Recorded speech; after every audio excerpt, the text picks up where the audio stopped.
This is episode number 11 with Anthony Renna.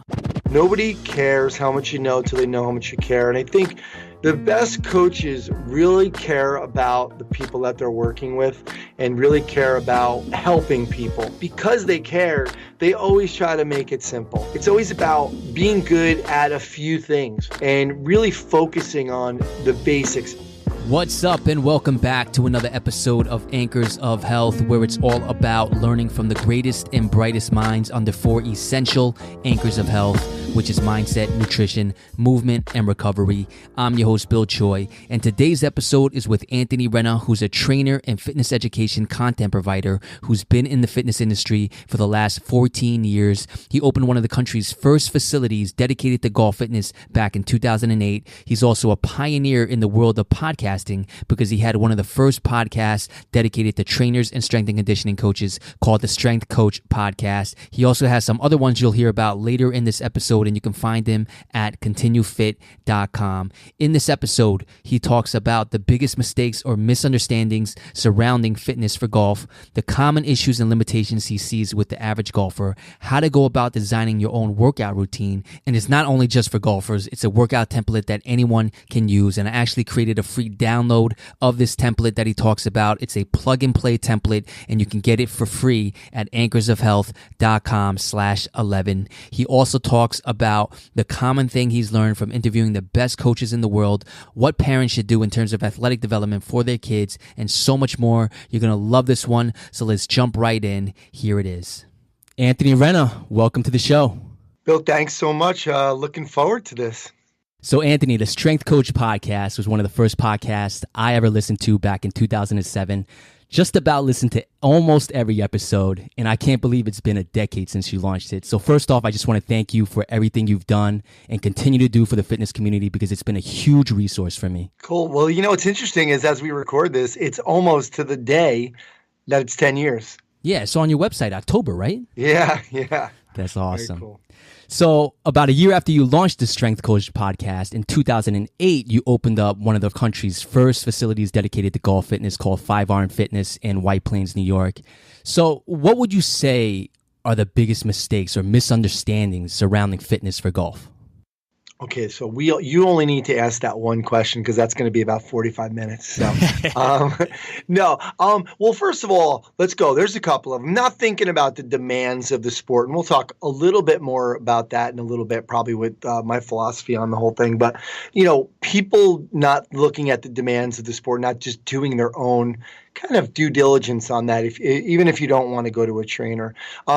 People think in general fitness is good enough. I remember people always asking me, hey, you know, if I do P90X for golf or if I do yoga for golf, I mean, those are good things. I'd love anything anybody gets into. But if you really want to get better, you know, improve your game, there are some specific things. Replicating other programs. So a lot of times people go to the gym and they kind of replicate whether it's like a marathoner's program or a bodybuilder's program or a boxer's program. That's just, again, we have to look at the demands of our sport. People always kind of assume it's all about flexibility, right? So they neglect the other components.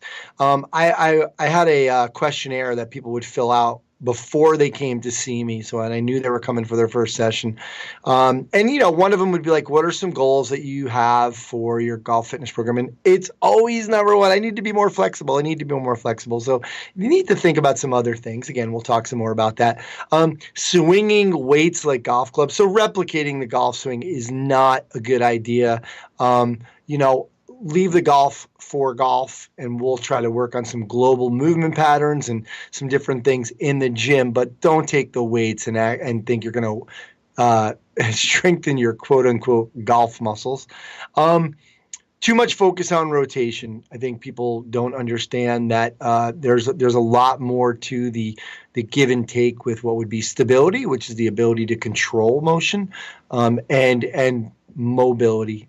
So there's a more give and take that we need to focus on. People kind of working with light weights only. I think people think they're going to bulk up. We try to bulk up and we can't do it. So, you got to pick up some heavier weight to get stronger. And that's, and I'm not saying 300 pounds, but just progressive resistance, trying to get a little bit more each time. And then not enough power training. I think a lot of people forget about some of the power training, and part of that is just educational piece. It's hard to do. In some respects, in certain gyms, they won't allow you to throw med balls against a wall, or if you're working out at home, you don't really want to throw them at your walls in your house. So those would be I think, for me, the biggest program design mistakes that people make when it comes to golf. Right, and that's a perfect lead into my next question, because as my listeners probably already know about me, I think it's very important to understand the overall philosophy of my guest, because it gives us the big picture. It gives us the macro level view of what you're all about. So let's go there. What is your overall philosophy around better golf with fitness? I think it's really looking at the demands of the sport. And that's where, Billy, you've probably heard it because, you've been listening to Strength Coach podcast for a while. There's this argument in our industry that the average person wouldn't know about, but this argument about what it does there need to be sports specific training, and I think with golf, it's a super important question because, if we look at it, right, do we need golf fitness? And in order to answer that question, we have to decide, because, let's go back. Do we need golf fitness? Because, right, we look at the clubs right now, right? They're getting bigger and bigger. More people, the technology is getting amazing. The golf balls are getting amazing. And then you look at, there's some really good golfers. John Daly was a great, he's a senior now, but he's a great golfer, and he was always overweight, never took care of himself. So, he's an outlier, though. There's some other people on the tour that have not kind of adopted the fitness ideal. But if you look at 98% of the guys out there, they're in pretty damn good shape, right? So for me, we have to define fitness and whatever that means to people. But for golfers, that means looking at the demands of the sport. So, some of those demands will, what do we need to do in golf? And so that's really my philosophy is look at the demands of the sport. We both know that the foundation for all sports are going to be similar, but if you're going to work with a basketball player, you better work on some power. You're probably going to have to work on conditioning a little bit more. Agility is going to be a little bit more important.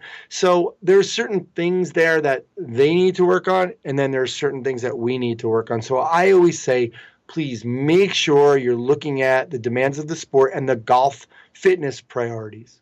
So, Anthony, you've worked with many golfers, and obviously there are individual differences that will require an assessment. But what would you say are the common limitations, issues, or things you see with the average golfer? Yeah, I think, and I said before, don't focus so much on rotation. But at the same time, we still need to be, to have the mobility in our hips and our thoracic spine. So everybody, that's the thoracic spine is all the vertebrae that are attached to the ribs. And that is really where a lot of that upper body rotation comes from. So the three things that I see a lot are that poor hip mobility. And because people, and if you have poor hip mobility, you're going to move away from the target in the backswing. So that would be called a sway. Okay, because if you don't have the ability to rotate around that hip rotating around that fixed thigh bone, okay, that's going to start to create that power that we want, like that rubber band idea, that slingshot idea. And as we move the pelvis around, the core stays stable, but the upper body will turn. So that hip mobility is super important, that core stability, the ability to control that motion, and then that upper body mobility, that thoracic mobility. Those are things that I really see. And Bill, you know what it is too? The connection between those, because a lot of times when people come in here, they don't have a good body awareness. So understanding, that's what fitness will do for you sometimes, is really start to get you to understand and have a better body awareness, so you could start to put these things together, because you could have good core stability and good upper body rotation, but you sometimes people just don't understand. They don't have the motor control, or they don't really understand that piece of it. So with some training, you get some really good body awareness, and that's going to be a huge benefit, a huge underlying benefit to some of this stuff. And the stuff you just mentioned, I mean, that's not only just for golfer. That seems like that's just in general for like the general population, someone that has a 9 to 5 desk job, wouldn't you say? This is the golf fitness is the best training for the average person. So it really is, yes. And I said that a lot before too, is, the foundation for everybody is going to be similar. But, even if we're going to say we need to get more agility, we're not going to work as much agility as like a basketball player, right? Or a football player. But yes, so Right. but the average person who's sitting down, yes, because posture is so important in golf to be able to rotate that upper body.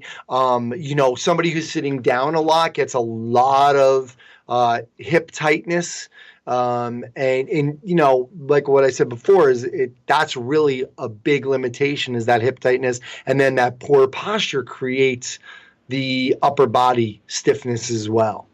Now let's talk about self-programming. Obviously, getting a qualified trainer would be the best first option. But for those that can't, can you talk about how the average Joe or Jane golfer should approach their regular workout or fitness routine? Can you maybe give them like a basic structure or a template of what they should be doing? Yep. So if we just said the average person, if you wanted, like I said before about the due diligence, right?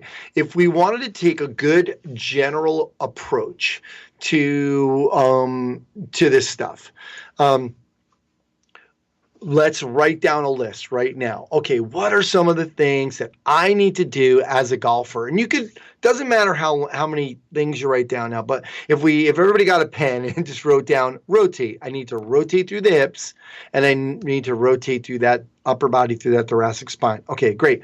I know I need to be flexible.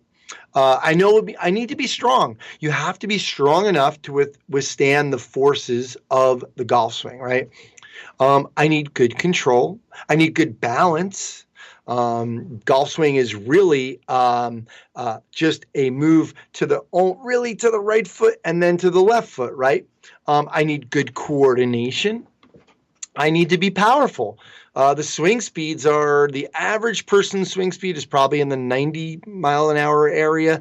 Golf pros, I think the average is like 113 miles an hour. Some of the really long hitters are 125, 130 on the tour. And then the long ball hitters are even more than that. But we need to be powerful. We need these short bursts of speed. We need endurance. We need to finish 18 holes, right? We need a repeatable swing. And we need to stay focused. And now there's other things. We need good wrist mobility. We need good, right? We can look at all of these things. And really, if you really thought about it, all you can do now is say, okay, wait a minute. Let me Google exercises for hip rotation. Let me Google exercises for thoracic spine rotation. How can I become more flexible? Let me Google. Let me find some exercises. How can I become more strong? So these are things that, if you listed your priorities as a golfer and you thought about your swing, what are some things that we need to do? You could just Google those exercises. And is it going to be as good as going to your trainer? Because if you can get a personal trainer, even, you could say, okay, I'm going to go to a trainer with this card right here that I just wrote down all these demands. And I'm going to say, hey, I need some hip mobility. I need thoracic mobility. I need core stability. I need some good balance, and I need some good coordination and some power. Can you help me? Most trainers will be able to help you, right? So from a general perspective, for me, I would say that's the best way to approach it. You could also look at a total body workout that encompasses some of these things, like, how do we get a little bit stronger? And, look, the basic thing with getting stronger is add a little bit more weight. I'm not saying 20 pounds each time, but 5 pounds every time you say, I did 20 pounds chest press with the dumbbell the other day. This week I'm going to try 22 or 25. It doesn't always have to be the same reps. As we know, you get stronger, you focus on, a small amount of reps, 1 to 3 reps.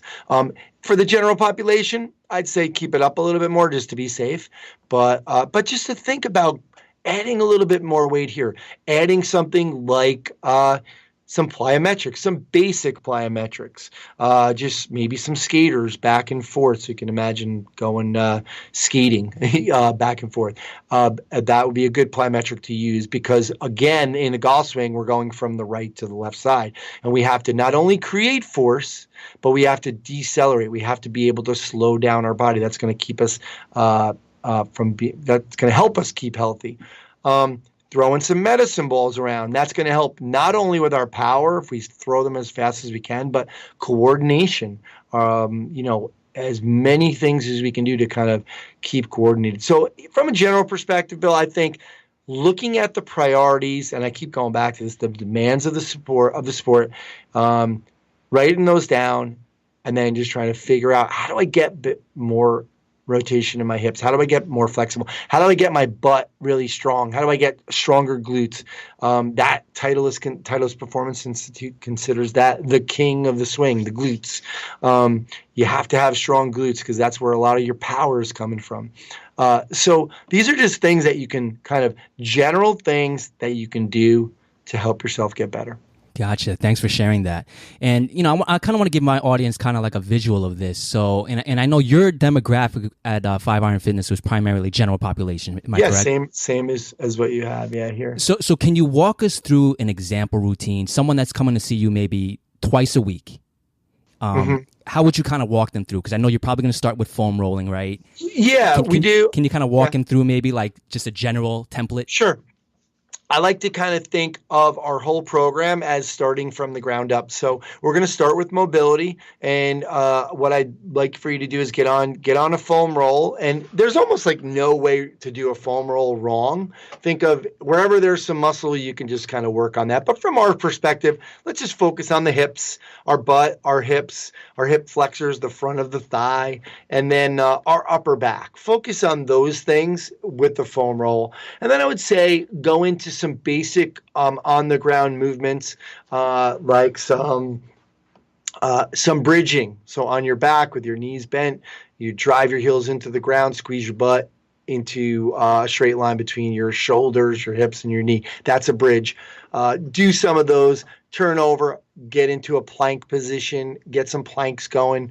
10-second planks is enough, really just kind of keeping that really good posture. That's going to help us later. If we can do a good plank, keep a straight line from your ear, through your shoulders, through your hips, and to your ankles, that straight line, that's going to help us later with other exercises. It's also going to help us with our posture. Go to your hands and knees now. Do some opposite arm and leg or some crawling, maybe some cat and camels. Those are some things on your hands and knees. So think about it again. We're starting from the ground up. We're following the path of kind of childhood development. When you come out as a baby, you are a bowl of mush. You're super flexible, right? So we're going to give you that flexibility back first. So think about that first is with the foam roll. And then we're going to start to work on some stability, strengthening the glutes, turn over and work on that core stability with like the planking type exercises into our hands and knees. What happens next with a baby? A baby starts to crawl. So do a little bit of crawling. It's a great exercise. And if you can't crawl, if you don't want, if it hurts your wrists or your knees, you can kind of stay stationary and do opposite arm and leg. Into some standing exercises and some dynamic warm-ups. So whether that be a hand walkout or what Mark Verstegen and Core Performance called the world's greatest stretch type of a stretch, or on one knee doing a hip stretch, because again, we talked about how important the hip mobility was. So again, we're standing up, we're doing that dynamic warm-up. Do a little bit of running around in your house. Jog back and forth, do a side shuffle back and forth. Karaoke, super important. Look that one up. Karaoke, because we're learning to separate upper body from lower body. So the lower body is what is really turning in that downswing. So karaoke is really important for golfers to learn. And they do some skipping. So these are just fundamental movement patterns. Going to get your heart rate up. You don't have to spend a lot of time. And it's a myth that you need a lot of room. I've shown people how to do this with, in a room with 10 yards. That's it. Boom. Back and forth, Just do it a couple times. So that's our basic kind of ramp up from the ground up, warm up. We've gotten our body kind of use the muscles, our glutes, our core, our shoulders, and then gotten up, worked on the heart rate a little bit, worked on some dynamic flexibility, gotten ourselves moving. Then I would go into, again, a basic sample, get some med balls. Maybe you could do some slams if you can throw some against the wall, or if you have a partner to throw them to. Do some almost like kind of, I guess it would be almost like a baseball swing type throw, similar to the golf swing. Again, we're not trying to mimic the golf swing, though. Some overhead throws, and think of the throws as kind of going as fast as you can. So I like to keep the balls light and throw them really fast, kind of turns on that fast twitch muscle fiber. And then to think of some plyometrics or some just jumping. Like I said earlier, the skaters are a great exercise. Maybe I like a 180 where you're facing one way and you jump up and you turn around, and you land facing the other way. That's something that will help you accelerate through the hips and through the ground, which is really where the golf swing comes from. The power's coming from the ground, transferred to the hips, through the torso, into the arms, into the swing. So focusing on that good turn with the hips and in your landing. And again, the deceleration, can be a bad word for golfers, we have to learn to decelerate. That's going to help us withstand those forces. So that's our power section right there, or safe power section anyway. And then getting into a total body workout. So think of 4 moves: pressing, so pushing, whether that's a push-up, whether that's a bench press type exercise or a dumbbell press exercise or a shoulder press type exercise. Just pick one of those as long as it's safe and within what you can do. And a pulling exercise. So whether that's a pull-up or a one-arm row with a dumbbell, or a cable. I like to use the cable machines because I like to be standing. As golfers, we're always standing. So I love using either a pressing or a pulling through a cable machine. And then the 2 lower body exercises would be either a knee dominant exercise, which would either consist of some kind of a lunge, a forward lunge, a side lunge. Side lunges, again, we need those. Make sure you're doing not just the one plane of motion, not just forward and back. So a side lunge or a squat, like a goblet squat or a squat to a bench, even a body weight squat. So those would be our knee dominant. And then to learn to do a really important exercise for golfers is the kind of like what would be considered an old school Romanian deadlift, or just a hip hinge deadlift, some people call it.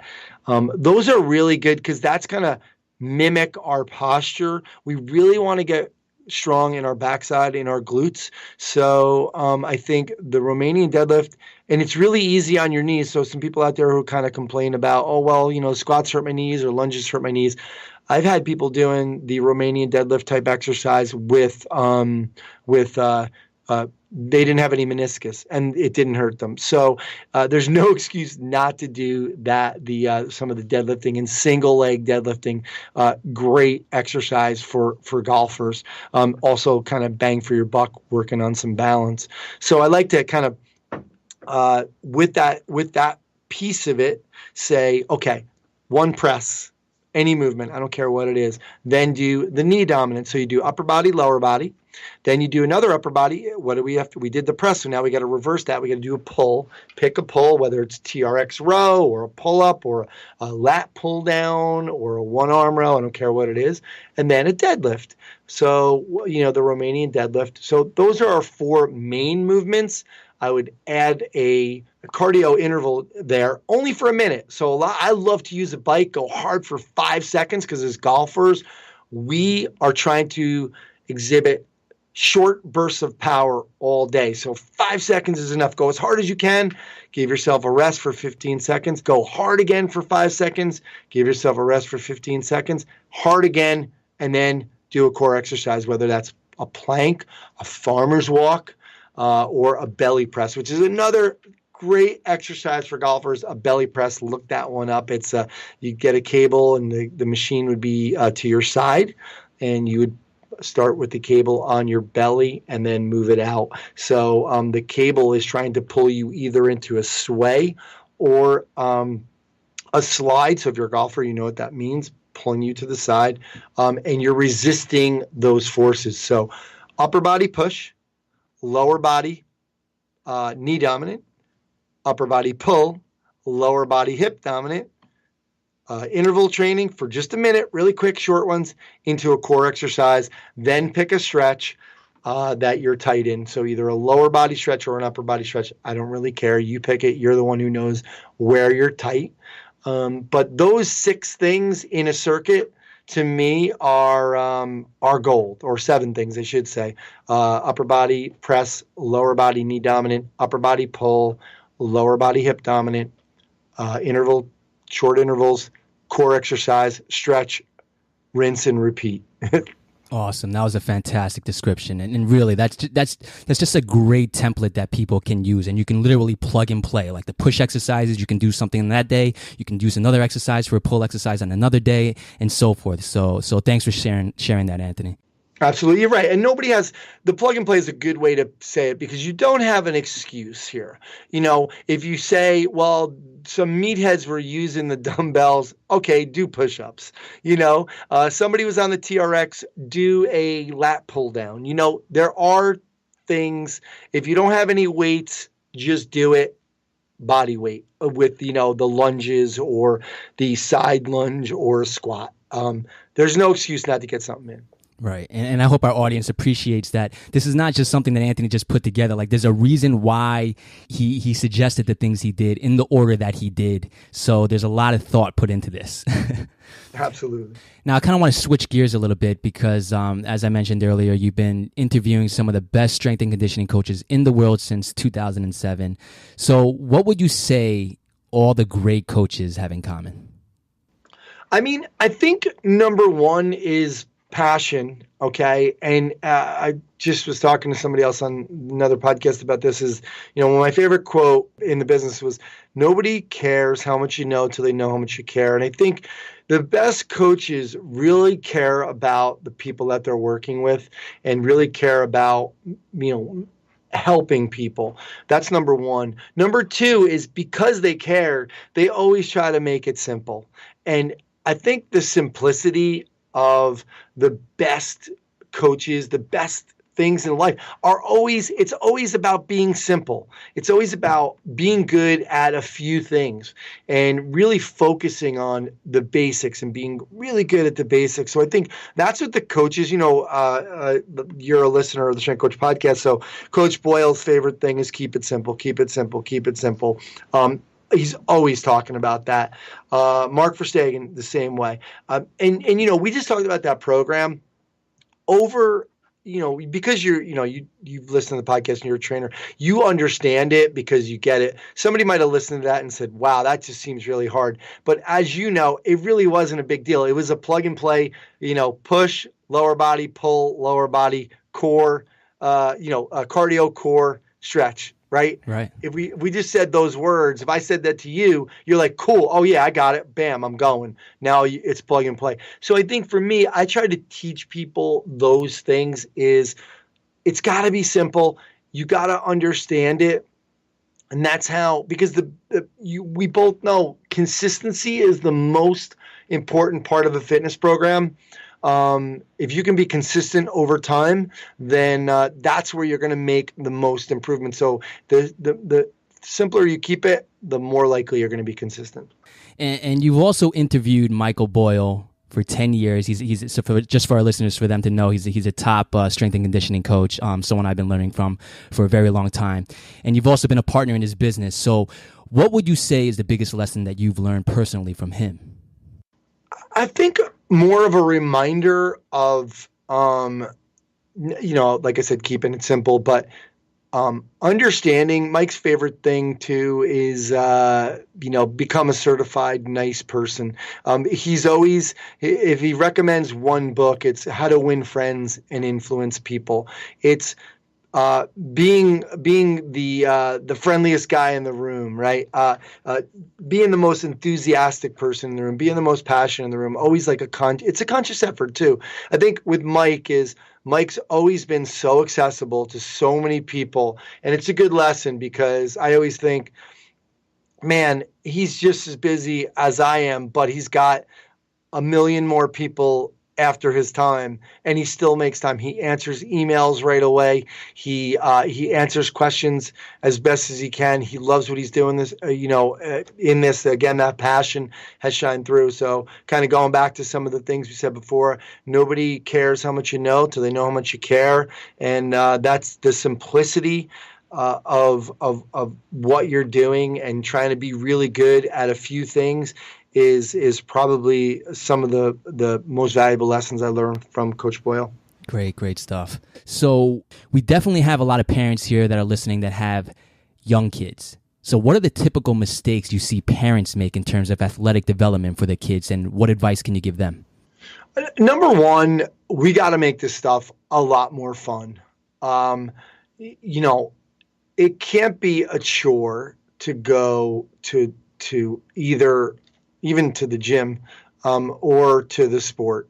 If they're dreading going to the sport, it's not working, people. That's number one. It's got to be fun. Number two, I think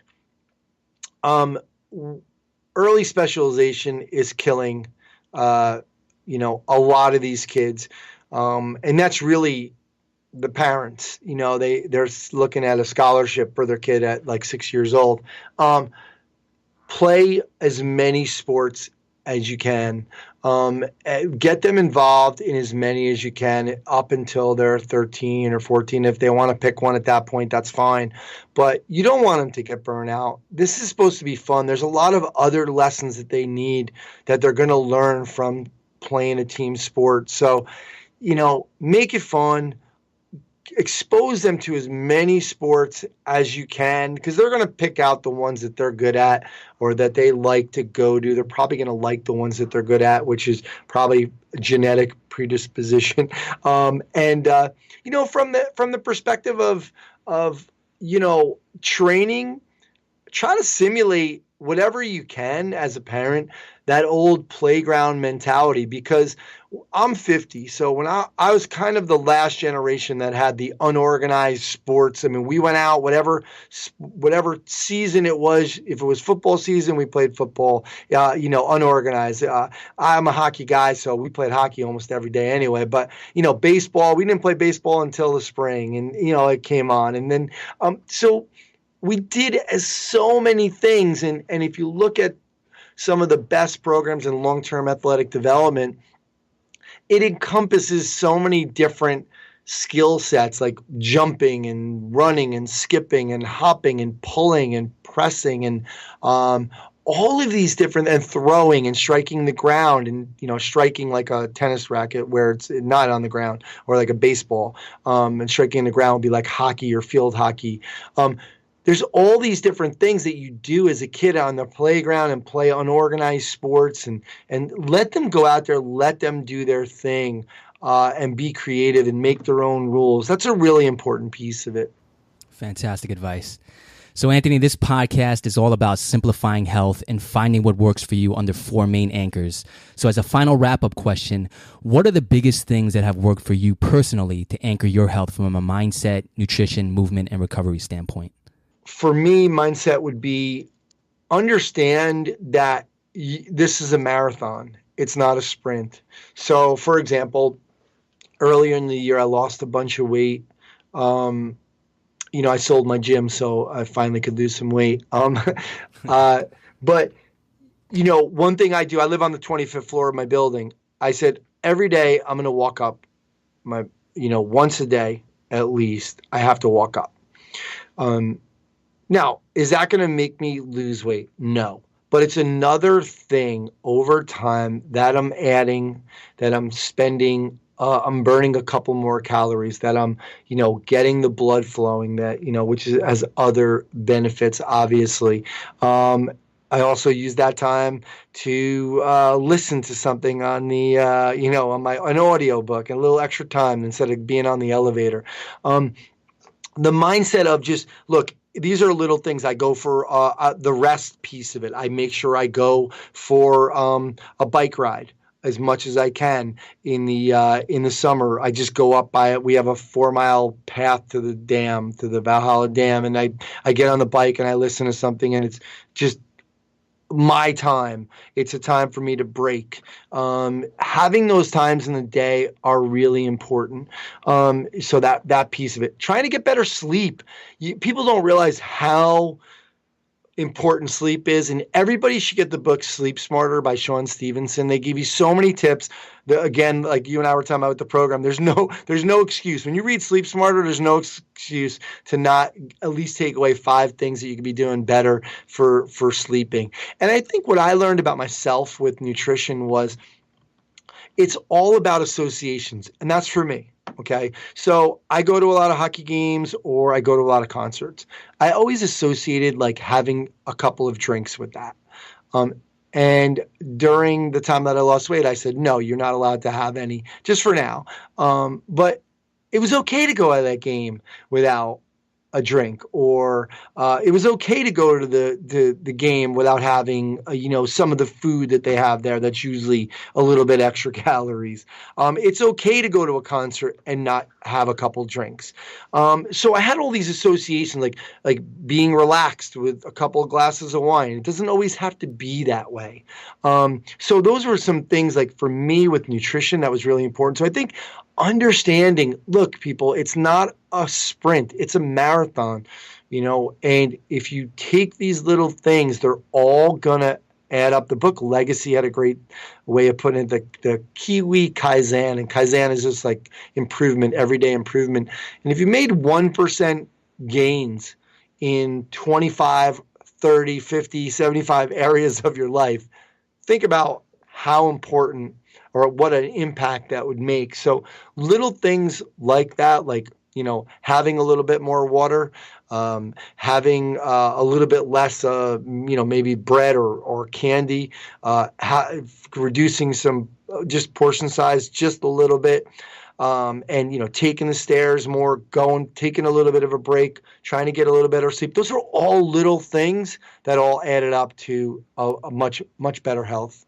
Now, you just launched a new website, and now you have 3 podcasts, which are all amazing. So can you tell the listeners about that and where they can find you? Sure. When I sold the gym, my mission for my business is to educate trainers, really, to help them become more successful, because I've seen how tough this business can be. And I've seen how many people leave the business after a short amount of time. So that's what the podcasts are for. I have the Strength Coach podcast, the Tell Me About That Book podcast, which is all about books. And they're short conversations and they're easy to understand. And then the Stop and Give Me 20 podcast, which is just me talking to fitness professionals about their story and about their thoughts in the industry and some different things like that. But it's a little bit different take than the X's and O's of the Strength Coach podcast. And then we have Strength Coach TV, which is me going into gyms and helping people get a look into gyms from anywhere in the country, and they can start to see what other people are doing and learn from some of their mistakes if you're interested in opening a gym. So what I wanted to do is put that all in one place under one umbrella and have some more resources there for fit professionals. And that is under my company called Continue, and that is at continuefit.com. So we even have if you sign up for the newsletter, you can get the Success Series, which is 5 in-depth audio interviews from 5 of the top fitness professionals on success in the fitness industry. So that's really kind of the theme, is how do we get you better? Let's try to find out from people like yourself that are doing amazing things and helping people. And how do we stay in this business and become more successful? That's all at continuefit.com. Great stuff. Again, the website, continuefit.com. Go check it out. And Anthony, just want to thank you again for being the voice and the go-to resource for continuing education over the past 10 years. Thank you so much for that, and thanks for coming on. Bill, thank you, and thanks for helping spread the message with your show and everything that you're doing. So kudos to you as well for kind of going out there and doing the podcast. A lot of people don't realize how much work the podcast is and how much goes behind the scenes with setting everything up and doing some research and questions. So I appreciate you doing that. Oh, yeah. Thanks so much, Anthony. There you have it. I hope there was a lot you took away from this episode. If you want the plug and play workout template that we talked about, head over to anchorsofhealth.com/11. Again, it's anchorsofhealth.com/11. It's a free PDF download. I put that together for you so it's easy to follow and take with you to the gym. So that's it for me, and I'll see you guys in the next episode. Peace.